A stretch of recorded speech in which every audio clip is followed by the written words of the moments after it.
Hello दोस्तों, welcome to civil exam prep. आज हम आ गए हैं अपने क्वांटिटी एस्टिमेशन यानी QECM के आखिरी यूनिट 5 के कुछ इंपॉर्टेंट क्वेश्चन के साथ। आई नो आपका एग्ज़ाम कल है, लेकिन मैं यूनिट 5 की 3 वीडियोस अपलोड करूँगी। ये हमारा फर्स्ट क्वेश्चन है। अगर आप तीनों पढ़ लेना, अगर उन तीनों में से कोई एक भी क्वेश्चन अगर एग्ज़ाम में आपका आता है तो मेरा पढ़ाना सफल हो जाएगा कि चलो कम से कम 10 मार्क्स तो आपने लिखे लास्ट टाइम में पढ़ने के बाद। ठीक है, तो चलिए सबसे पहले देखते हैं कि यूनिट 5 में पहला क्वेश्चन कौन सा है हमारा। और हाँ, इससे पहले मैंने यूनिट 1, 2, 3, 4 सबकी वीडियोस बना के अपलोड कर दी हैं, और अब मेरी प्लेलिस्ट में इन सबका आपका यूनिट वाइज मिल भी जाएगा, तो आप उसे देख लेना।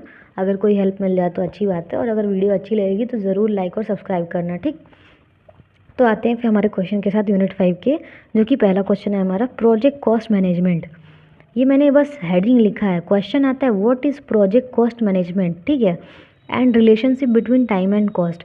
कभी कभी ये दो पार्ट में आता है। एक पार्ट में प्रोजेक्ट कॉस्ट मैनेजमेंट सिर्फ यही क्वेश्चन आपका 10 मार्क्स में पूछ लेता है, ठीक है, और कभी कभी सिर्फ relationship between time and cost ये 10 मार्क्स में पूछ लेता है।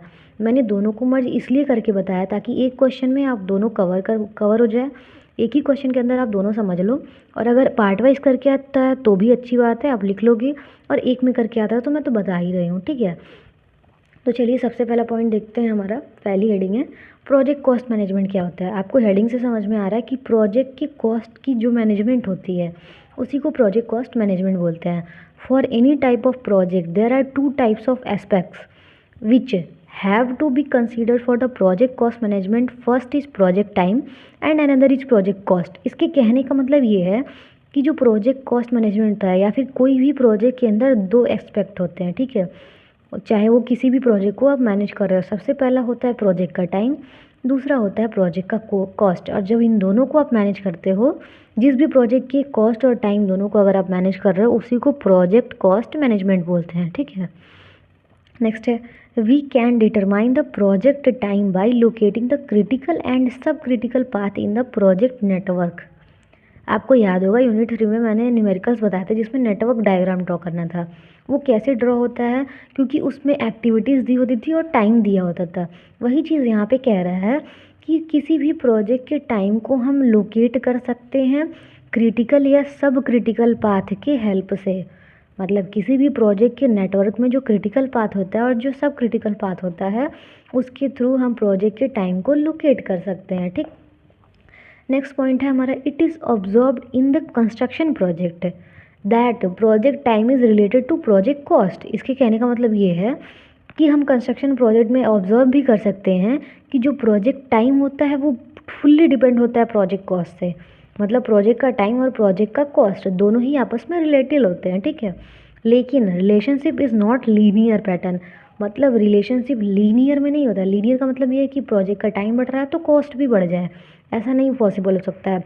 टाइम और कॉस्ट दोनों रिलेटेड हो सकते हैं किसी भी कंस्ट्रक्शन प्रोजेक्ट के, लेकिन दोनों लीनियर यानी कि एक बराबर नहीं हो सकते कि ये बढ़ रहा है तो ये भी बढ़े। ठीक है, उसमें वेरिएशंस होते हैं। ठीक, नेक्स्ट पॉइंट है आपका in any project project cost और total cost consist of two different cost. किसी भी प्रोजेक्ट में दो तरीके की टोटल कॉस्ट को इंक्लूड किया जाता है। सबसे पहला हमारा डायरेक्ट कॉस्ट, दूसरा हमारा इनडायरेक्ट कॉस्ट। ठीक है, डायरेक्ट कॉस्ट जिसमें सारी चीज़ें, जितने भी कंस्ट्रक्शन में प्रोजेक्ट्स लग रहे हैं, जितनी भी उसमें चीज़ें लग रही हैं, उनकी चीज़ कॉस्ट जो होता है पहले से डिफाइन होते हैं। इनडायरेक्ट जो हिडन कॉस्ट होते हैं, जैसे मान लीजिए कॉन्ट्रैक्टर 10% लगता है ना कॉन्ट्रैक्टर प्रॉफिट, वैसे वैसे कुछ कॉस्ट जो हिडन होते हैं उनको हम इनडायरेक्ट कॉस्ट बोलते हैं। ठीक है, तो ये था हमारा प्रोजेक्ट कॉस्ट मैनेजमेंट। ठीक है, ये मैंने बहुत आसान से तरीके से आपको समझाया है, आप दोबारा देख लेना अगर नहीं समझ में आएगा तो। ठीक, अब आते हैं हमारे दूसरे क्वेश्चन पे, जो हमारे क्वेश्चन में पूछा था कि relationship between time and cost. ये बहुत इंपॉर्टेंट है, ठीक है, तो इसको ध्यान से देखना क्योंकि ये मैक्सिमम टाइम एग्जाम में आया हुआ है। ठीक, तो चलिए देखते हैं। बी है हमारा relationship between time and cost. ठीक है, तो to evaluate the minimum cost of the project we have to develop a cost model और टाइम कॉस्ट रिलेशनशिप। इसके कहने का मतलब है किसी भी प्रोजेक्ट के मिनिमम कॉस्ट को इवेल्युएट करने के लिए हमें उसके प्रोजेक्ट के कॉस्ट और टाइम दोनों के बीच में एक रिलेशनशिप ड्रॉ करना होगा कि उस प्रोजेक्ट को कंप्लीट करने में कितना कॉस्ट लग रहा है और कितना टाइम लग रहा है, ताकि हम उसके मिनिमम कॉस्ट को इवेल्युएट कर सकें। ठीक, नेक्स्ट है हमारा basically cost model shows relationship of the cost versus completion type. जो ये कॉस्ट मॉडल होता है ना, जो अभी ऊपर कह रहा था कि कॉस्ट मॉडल हम लोग को डेवलप करना चाहिए ताकि टाइम और कॉस्ट में रिलेशनशिप हम देख सकें। तो कॉस्ट मॉडल में दो चीज़ें शो करता है, एक relationship of cost versus completion time. ठीक है, मतलब कॉस्ट का रिलेशनशिप क्या है उस मॉडल के साथ, और दूसरा कंप्लीशन टाइम क्या है। इन दोनों के बीच में, यानी कि कॉस्ट और टाइम के बीच में एक ग्राफ बनाया जाता है, जो किसी भी प्रोजेक्ट को डिफाइन करने के लिए स्टार्टिंग में बनाना पड़ता है, ताकि हम उससे इवेलुएट कर पाएँ कि कितना हमारा प्रोजेक्ट का मिनिमम कॉस्ट लगेगा। ठीक, तो evaluate the time and cost the project, यानी प्रोजेक्ट का मिनिमम कॉस्ट इवेलुएट करने के लिए हमें या तो टाइम और कॉस्ट में रिलेशनशिप ड्रॉ करना होगा, या फिर हमें कॉस्ट मॉडल ड्रॉ करना होगा। ठीक है, कॉस्ट मॉडल दो चीज़ों के लिए शो करता है, रिलेशनशिप ऑफ द कॉस्ट और कंप्लीशन टाइम, मतलब टाइम और कॉस्ट के वर्सेस आपका ग्राफ बनता है, चार्ट बनता है, जिससे आपका प्रोजेक्ट का कॉस्ट डिफाइन होता है। उसी को कॉस्ट मॉडल बोलते हैं। ठीक है, अब चलिए नेक्स्ट देखते हैं कि पॉइंट क्या है हमारा। नेक्स्ट पेज पे चलते हैं। तो इसमें थर्ड पॉइंट है हमारा, it is ordinate represents the cost and abscissa represent time scale. इसके कहने का मतलब है जो ऑर्डिनेट हैं वो कॉस्ट को रिप्रेजेंट कर रहे हैं, उसके वर्सेस यानी कि उसके ऑपोजिट जो एप्सिका है वो टाइम स्केल को डिनोट कर रहा है। ठीक है, रिप्रेजेंट कर रहा है। तो ये है बेसिक आपका कॉस्ट और टाइम के बीच में कॉस्ट मॉडल। ठीक है, इसी को बोलते हैं relationship between cost and time. उसी के बीच में आपका ये ग्राफ है। ये ग्राफ आप याद भी कर सकते हो, वैसे तो याद ही करना पड़ेगा क्योंकि नॉर्मल देखिए कुछ है नहीं। इसमें 3 ग्राफ बने हुए हैं, एक टोटल कॉस्ट का है, दूसरा हमारा डायरेक्ट कॉस्ट का है, तीसरा हमारा इनडायरेक्ट कॉस्ट का है। ठीक है, अब देखो इस ग्राफ को आप एग्ज़ाम में कैसे ड्रॉ करोगे, क्योंकि कभी कभी कुछ लाइनें भूल जाती हैं। तो सबसे पहले एक आप एक्सिस बनाना है एक्स वाई का, वहाँ पे एक ऐसे नॉर्मल ऐसे डॉटेड लाइन और ये ऐसे टाइम और कॉस्ट के बीच में एक ऐसे बॉक्स बना लेना। ठीक है, सबसे पहले एक ग्राफ ड्रॉ करना जो कि इस पॉइंट को टच करे, उसको टोटल कॉस्ट लिखेंगे। एक ग्राफ इसके जस्ट पैरेलल बनाना, लेकिन यहाँ पे ये पैरेलल थोड़ा सा वो गैप दे देना। ठीक है, तो उसी के पैरेलल लाते लाते ऐसे नीचे कर देना, तो ये डायरेक्ट कॉस्ट हो जाएगा। तीसरा हमारा ऐसा बनाना कि ये नीचे से गैप ज़्यादा रहे लेकिन ऊपर आके पैरेलल हो जाए, इसको हम इनडायरेक्ट बोलेंगे। ठीक है, और देखो ये जो लाइनें डॉटेड है ना, वो कैसे खींचना। पहला टोटल कॉस्ट बनाया था, तो जो पॉइंट इस लाइन को टच कर रहा था वहीं से नीचे एक डॉटेड लाइन, ये तो आपने पहले ही बना के रखी है। ठीक है, पहले ही बॉक्स बनाया तब ये बनाया था ना। नेक्स्ट में कैसे करना, ये जहाँ पे आपका कट आ रहा था, ठीक है, जो डायरेक्ट कॉस्ट का जहाँ पे कट आ रहा था वहाँ से डॉटेड लाइन खींच देना। थर्ड वाला आप कहीं से भी खींच देना, वो मैटर नहीं कर रहा है।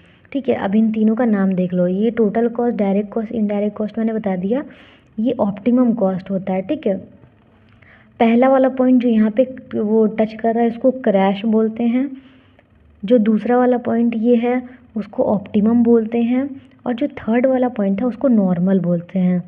ठीक, क्रैश, ऑप्टिमम, नॉर्मल, ये टाइम के भी रिस्पेक्ट में है, कॉस्ट के भी रिस्पेक्ट में है। ठीक है, अब चलते हैं देख लेते हैं इन सबको कि क्रैश टाइम, आपका ऑप्टिमम टाइम, नॉर्मल टाइम, ये सब होता क्या है। ठीक है, तो सबसे पहला पॉइंट ये आपको डिफाइन करना पड़ेगा। जब आपका कॉस्ट और टाइम में रिलेशनशिप पूछेगा ना, तो ये चार्ट बनाने के बस ये चीज़ें आपको डिफाइन करनी पड़ेंगी कि होती क्या है। तो सबसे पहले देखते हैं कि नॉर्मल टाइम, ये नॉर्मल टाइम क्या है, इसको टी एन से डिनोट करते हैं। ठीक है, it is a standard time that an estimator would usually allow for an activity.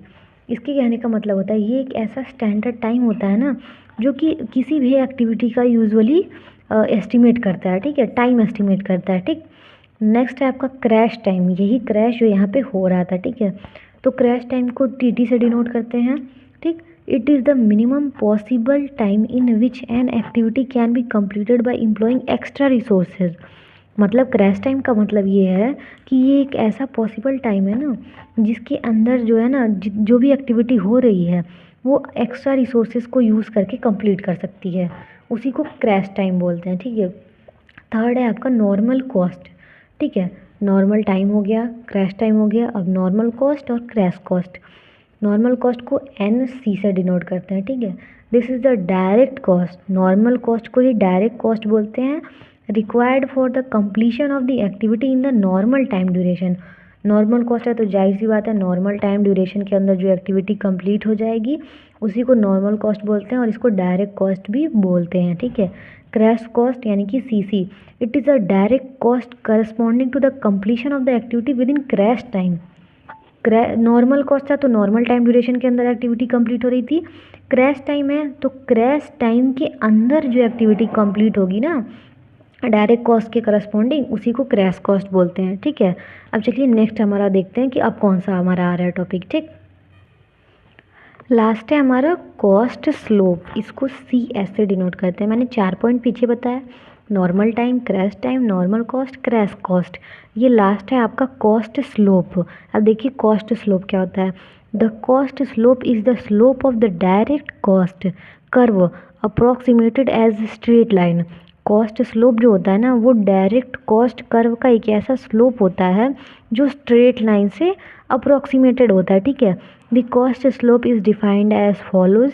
Cost slope यानी कि C S is equal to crash cost minus normal cost upon normal time minus crash time, यानी कि crash का cost minus normal का cost upon normal का time minus crash का time, ठीक है। इसको इससे भी डिनोट कर सकते हो कि C S is equal to C C minus N C upon T N minus T C. C S is equal to C C minus N C upon T N minus T C. तो ऊपर वाली चीज़ को delta C लिख सकते हैं, नीचे वाली चीज़ को डेल्टा टी लिख सकते हैं, जहाँ पे delta C increase in cost है, delta T decrease in time है। फिर से मैं ये पॉइंट बता दूँ क्योंकि कन्फ्यूज़न हुआ होगा, समझ में नहीं आया होगा, ठीक है। कॉस्ट स्लोप जो होता है वह किसी भी डायरेक्ट कॉस्ट का एक ऐसा स्लोप होता है जो कि स्ट्रेट लाइन से अप्रॉक्सीमेटेड होता है, ठीक है।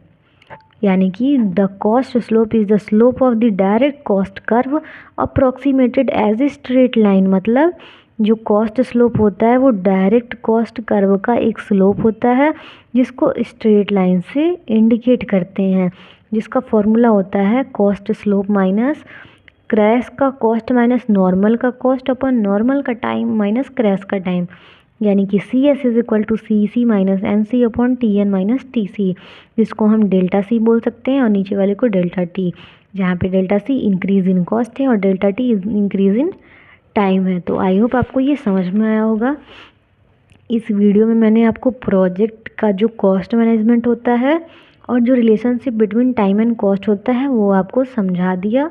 कोई भी क्वेरी आएगी तो कमेंट बॉक्स में पूछ लेना, मैं आपको बता दूंगी, ठीक है। और मैं जल्दी से जल्दी ट्राई करूँगी कि 12 बजे से पहले बाकी जो 2 वीडियोज़ और हैं यूनिट 5 के वो भी मैं अपलोड कर दूँ ताकि आप एग्ज़ाम के लिए पढ़ पाओ, ठीक है। तो मिलते हैं नेक्स्ट वीडियो में जिसमें हम डिप्रिसिएशन के बारे में पढ़ेंगे। आज की वीडियो में इतना ही। अगर वीडियो अच्छी लगी होगी तो लाइक करके चैनल को सब्सक्राइब कर देना ताकि सपोर्ट होता रहे, ठीक है। तो मिलते हैं नेक्स्ट वीडियो में, तब तक के लिए पढ़ो, बाय बाय।